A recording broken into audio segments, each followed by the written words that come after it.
So இன்றைக்கி இந்த Galaxy watch அல்ட்ராவோட bill குவாலிட்டியை பற்றி சொல்கிறேன். ஸோ சாம்சங் வாட்சஸ்லேயே வந்து பெஸ்ட்டு பில் குவாலிட்டி இருக்க வாட்ச் பார்த்திங்கன்னா இந்த கேலக்ஸி வாட்ச் அல்ட்ரா தான். ஸோ இந்த வாட்ச் அல்ட்ரா ஏன் பெஸ்ட்டுன்னு சொல்கிறேன்னா, இந்த பாடி பார்த்திங்கன்னா இது ஃபுல்லாகவே வந்து டைட்டேனியமில் இருக்குது. ஸோ டைட்டேனியம் பில் குவாலிட்டி வந்து ஒரு ரக்கட் பில் குவாலிட்டி. ஸோ நீங்கள் இந்த வாட்சை எப்படி யூஸ் பண்ணாலும் இதோட ஃப்ரேம் எல்லாம் டேமேஜே ஆகாது. அது போக உங்களுக்கு வேர்வை வருது, டஸ்ட்டு படுது அப்படின்னா சைட்லலாம் அந்த கரோஷன் வந்து இருக்கவே இருக்காது. எப்போவுமே இந்த பெசில் இதே மாதிரியே இருக்கும். ஸோ சைடில் பார்த்தீங்கன்னா இந்த பெசிலுக்கு ஒரு பிளாஸ்டிக் குஷனிங் கொடுத்துருக்காங்க. ஸோ சப்போஸ் இந்த வாட்ச் எங்கேயாவது கீழே விழுது அப்படின்னா உள்ளே இருக்க ஹார்ட்வேர்ஸ்க்கு வந்து எந்த டேமேஜும் இல்லாமல் இருக்கிறதுக்காக ஸோ சைடில் அந்த பிளாஸ்டிக் குஷனிங் இருக்குது. ஸோ அதுக்கப்புறம் பார்த்தீங்கன்னா இதோட டிஸ்பிளே.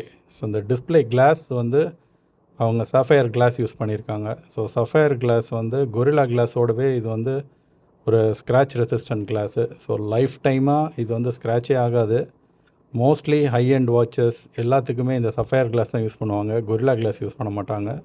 ஸோ இந்த சஃபயர் கிளாஸோட ஒன் ஆஃப் த டிஸ்அட்வான்டேஜ் என்னென்னு பார்த்தீங்கன்னா, இது சப்போஸ் கீழே கொஞ்சம் ஹார்டாக விழுந்ததுன்னா இந்த கிளாஸ் வந்து கிராக் ஆகும். ஸோ கொரில்லா கிளாஸ் பார்த்திங்கன்னா அது கொஞ்சம் பெண்ட் ஆனாலும் அவ்வளோ சீக்கிரம் வந்து உடையாது. பட் இது வந்து டைரெக்டாக விழுந்ததுன்னா அது உடையும். ஸோ உடையிறதுக்கு மட்டும்தான் சான்ஸ் இருக்குது. மற்றபடி இது வந்து ஸ்க்ராட்செல்லாம் ஆகாது. ஸோ நீங்கள் வந்து ஸ்க்ராட்ச் ரெசிஸ்டன்ஸுக்காக மேலே ஏதாவது கவர் போடுறது அதெல்லாம் தேவையே இல்லை. இந்த ஸ்க்ரீன் ப்ரொடெக்டர்லாம் இந்த வாட்சுக்கு வந்து தேவையே இல்லை. அதுக்கப்புறம் பார்த்தீங்கன்னா இந்த ஸ்ட்ராப்பு. ஸோ நீங்கள் சாம்சங் வாட்ச் அல்ட்ரா போகிறீங்கன்னா ஃபஸ்ட்டு செலக்ட் பண்ண வேண்டியது இந்த வாட்சோட கலரு, அப்புறம் ஸ்ட்ராப்பு. இந்த ஸ்ட்ராப் வந்து மெரைன் பேண்ட் யூஸ் பண்ணியிருக்காங்க. இது ஒரு சிலிக்கான் ஸ்ட்ராப்பு. ஸோ இந்த ஸ்ட்ராப்போட குவாலிட்டி பார்த்திங்கன்னா ரொம்பவே நல்லாயிருக்கு. ஸோ நீங்கள் கலர் வந்து ஃபஸ்ட்டு சூஸ் பண்ணிக்கோங்க. சப்போஸ் நீங்கள் ஆரஞ்சு கலர் வாங்கிட்டிங்கன்னா நிறைய பேருக்கு சூட் ஆகாது.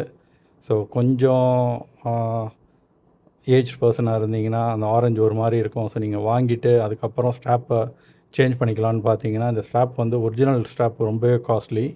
ஏன்னா அந்த ஒரிஜினல் ஸ்ட்ராப்போட மெட்டீரியல் குவாலிட்டி பார்த்திங்கன்னா அவ்வளோ சூப்பராக இருக்குது. ஸோ ரொம்ப லைட் வெயிட்டு. இந்த வாட்ச் டோட்டலாக பார்த்திங்கன்னா 94 கிராம்ஸ் தான். ஸோ கெட்டினீங்கன்னா இதோட வெயிட் வந்து உங்களுக்கு தெரியவே தெரியாது. ஸோ ரொம்ப லைட் வெயிட்டாக தான் தெரியும். இது பார்க்க தான் கொஞ்சம் பல்கியாக இருக்கும். பட் வேர் பண்ணுறதுக்கு வந்து இந்த வாட்ச் ரொம்பவே கம்ஃபர்டபுள். ஸோ அதுக்கப்புறம் பார்த்தீங்கன்னா இது வந்து வாட்டர் ரெசிஸ்டன்ட் இருக்குது. ஸோ உங்களுக்கு வேர்வைப்படுது, மலையில் போகிறீங்க, இல்லை வந்து ஸ்விம்மிங் போகிறீங்க அப்படின்னா இந்த வாட்ச்சு எந்த வகையிலையும் டேமேஜே ஆகாது. இந்த வாட்சோட பேட்ரி லைஃப் பார்த்தீங்கன்னா நார்மல் யூஸ் பேட்ரி சேவர் மோடில் வச்சு யூஸ் பண்ணிங்கன்னா 4 டேஸ் வரும். பட் ரெகுலர் யூஸ் பண்ணிங்கன்னா இந்த வாட்ச் வந்து 2 டேஸ் வந்து கம்ஃபர்டபுளாக வரும். நான் இந்த வாட்சை ஒரு 4 டேஸாக யூஸ் பண்ணிகிட்ருக்கேன். ஸோ எனக்கு பார்த்திங்கன்னா 2 டேஸ் சாலிடாக வருது. ஸோ நான் இதில் வந்து ஹெல்த் ஃபீச்சர் எல்லாமே யூஸ் பண்ணுறேன். எல்லாமே யூஸ் பண்ணியே 2 டேஸ் வருது. ஸோ மற்றபடி இந்த வாட்சில் எனக்கு தெரிஞ்சு ஒரே ஒரு விஷயம் போகும்னா அது வந்து பேட்ரி தான். ஆனால் அந்த பேட்டரியோட லைஃப் டைம் பார்த்திங்கன்னா ஒரு 3 இயர்ஸ் வந்து சாலிடாக வரும். ஸோ 3 இயர்ஸ்க்கு அப்புறம் இந்த வாட்சில் போகக்கூடிய ஒரே விஷயம் பேட்ரி தான். அது நீங்கள் மாற்றிக்கலாம்.